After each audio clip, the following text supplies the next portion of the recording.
Welcome to this instructional video guide on how to effectively clean your Scentiment scent diffuser. Keeping your diffuser clean ensures optimal performance and longevity. Let's go through the steps together. To start, ensure your diffuser is unplugged from the power outlet. Safety comes first. Take the empty Scentiment bottle that came with your diffuser. Fill it halfway with rubbing alcohol. This will be our cleaning solution. Like you would with a fragrance oil bottle, screw the alcohol-filled bottle into the diffuser, ensuring a secure fit. Reinsert the top of the diffuser with the bottom.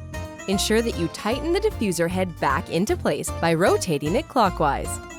Run the diffuser for 15 minutes. This allows the rubbing alcohol to circulate throughout the entire device, effectively cleaning its inner components.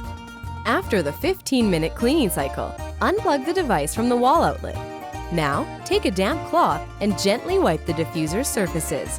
This step removes any oil stains or fingerprints. By following these steps, you've successfully cleaned your Scentiment scent diffuser. This regular maintenance ensures a fresh and effective scenting experience. If you have any more questions or need assistance, please don't hesitate to reach out.